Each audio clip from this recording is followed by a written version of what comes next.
Hey, ladies and gentlemen, welcome back to the channel. As always, it is Nick here, back with your daily crypto news and analysis. And I hope everybody is having a great weekend. Today, we are going to be talking about Ripple and XRP, as well as the vast majority of crypto and finance.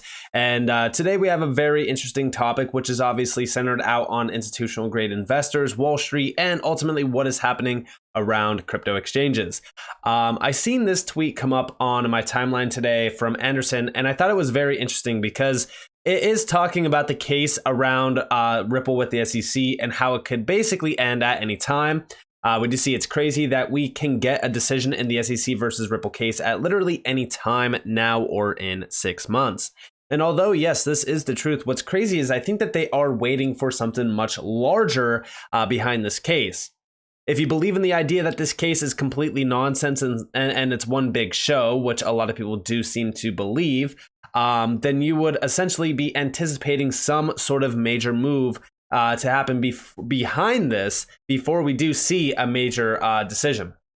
Now, King George did reply and said probably happen just after the NASDAQ gets on crypto in June. Hate for the rich to miss out on the greatest pump and gain of 2023. And although, yes, I actually have talked about this many times on this channel, like as we do look at NASDAQ, they are very bullish on crypto custody. And could you imagine XRP being listed on NASDAQ? That would be wild considering the fact that it's not even on major crypto exchanges. But is this the goal? Right, because as we do go back over here to the top crypto exchanges, we know that Coinbase delisted it and many other top tier exchanges. I don't even know which ones relisted XRP as of recent, but if you go over here to the markets, you can see which exchanges this is still on.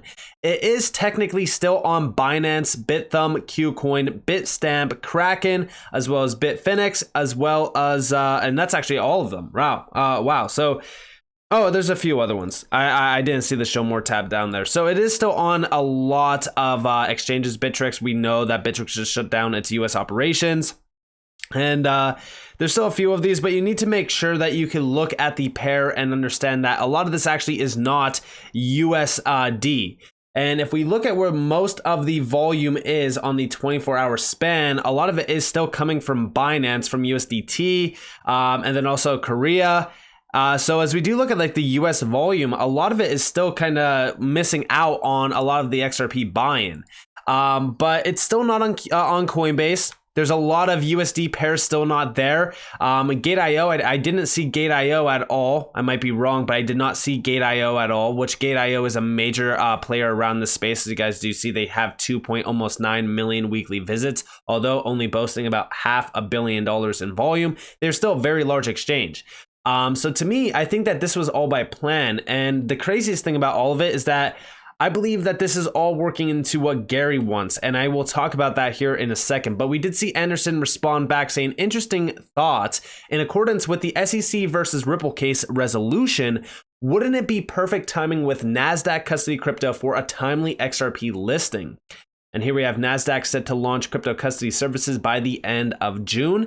What's interesting about this is that we did hear Brad Garlinghouse talk about how he thinks that the resolution will happen within the first 6 months of the year. And he did say June specifically. So I thought that was very interesting because it's right on par with what NASDAQ wants to do. And we do see this would also fall in line with watch what they do, not what they say. And yeah, it's definitely interesting at this current moment in time on where we are at with a lot of things. But I do say many, and I even said this within the Discord and even on Twitter and even on YouTube, that when you look at what Wall Street is trying to do, they want to be a part of this movement. I mean, why wouldn't they, want to be a part of this? They don't want to miss out on that massive amount of money that they could ultimately gain. And we know XRP has been brewing for a big move in the market for over almost 2,000 days since its all-time high back in 2017, 2018. And I've talked about that many times on why I believe that this thing is brewing for a major move in the market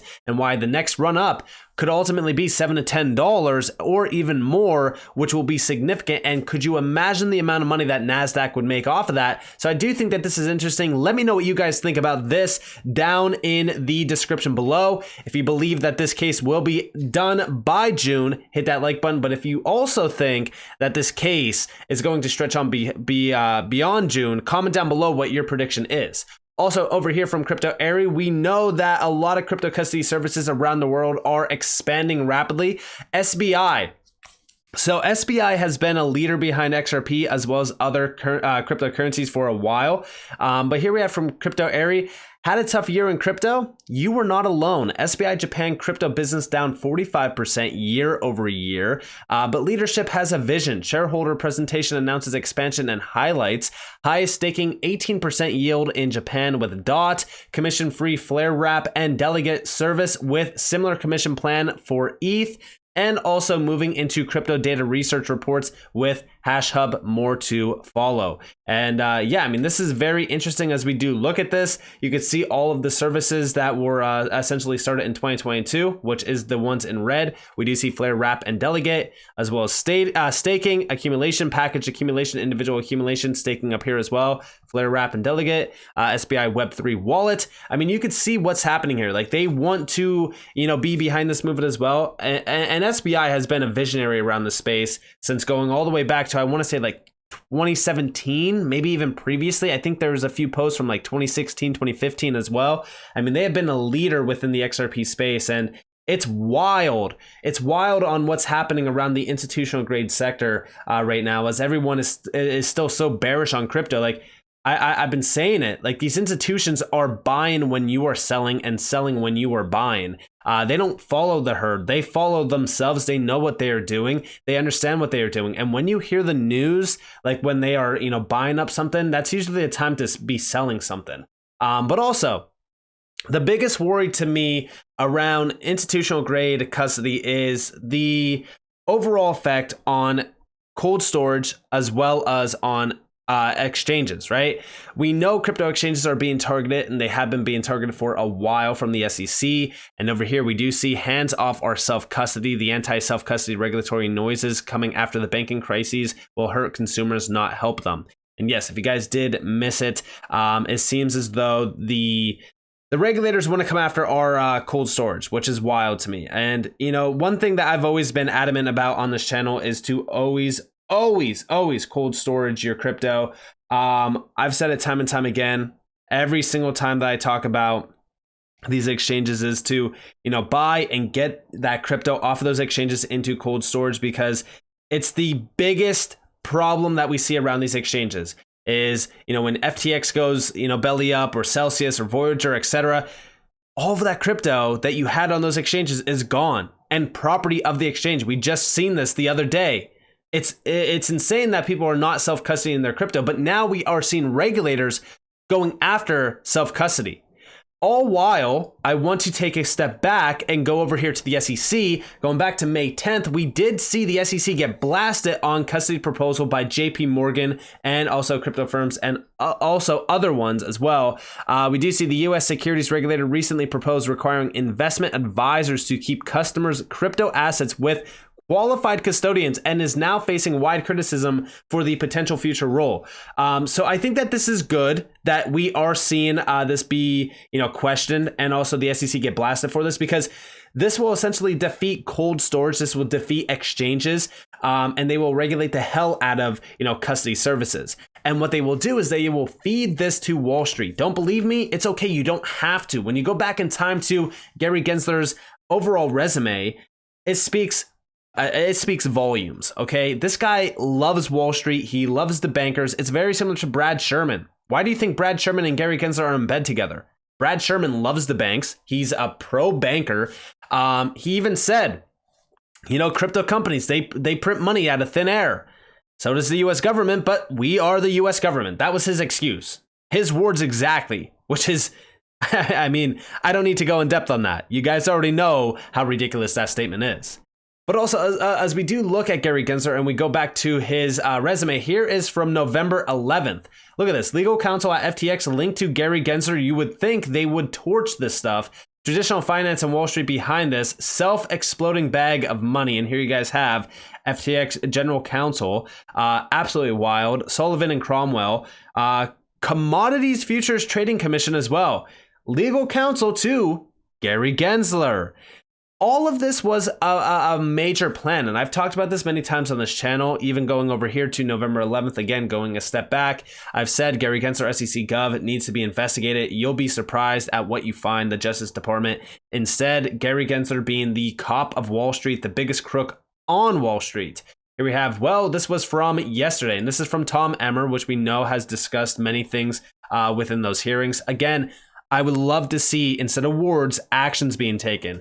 What do you see? Interesting. Gary Gensler runs to the media while reports to my office allege he was helping SBF and FTX work on legal loopholes to obtain a regulatory monopoly. We're looking into this. And yeah, I do think all of this needs to be looked into because there's so much corruption happening around the government. I mean, listen, this is not news. Everyone knows how corrupt the government is.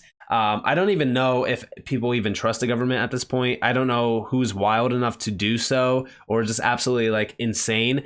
But as we do look at the connections here to Gary Gensler, it is very vast. That's why like it's insane that this guy is still in office. It really is just I question every single day on what's happening within the US because, you know, I'm probably not the only one. I'm sure that a lot of you out there are questioning it as well. Like, we are living in what seems like a sitcom where everything is comical. It's a joke. It's a big show. And if it's not, then I have no idea what's happening around the world. Like, this is just insane to me. But also, yeah, I do think that he is fighting for Wall Street, and it makes sense because as we do know, like NASDAQ is 100% getting in on crypto custody, but they are not the only ones, right?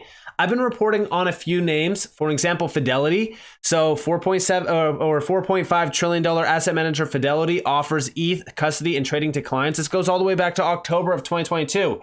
How comical is it that this was days, or I should say weeks before FTX went belly up? And guess what they were going to do? They were going to say, well, you no longer need to utilize FTX or any exchanges. Now you can have your crypto, stored on Fidelity's custody services, and it's trusted. It's this, it's all that. The same way that they tell you that you could trust the banks and that everything is secure and the banks are fine, they're healthy, the liquidity's there, they're strong. And then guess what happens months later? Boom, they collapse. We've heard this so many times. And of course, JP Morgan, well, they weren't shy to it either. November 21st. JP Morgan plans entry into crypto with registered trademark suggesting new crypto wallet. I mean, this was all during the same like time frame of FTX. Do you guys understand like how coincidental this is? It's just insane to me. And also, just recently, May 11th, Standard Chartered to offer crypto custody services in Dubai.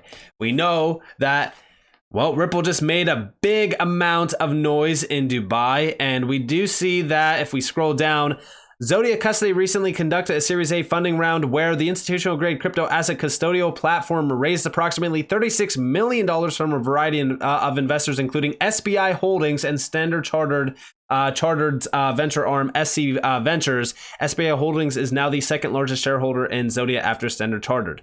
Again, like, Standard Chartered is, there's been a lot of connections with Standard Chartered to Ripple. We know SBI is backing them quite a bit as well. We know that Ripple just made a ton of noise in Dubai. They just created a headquarters in Dubai.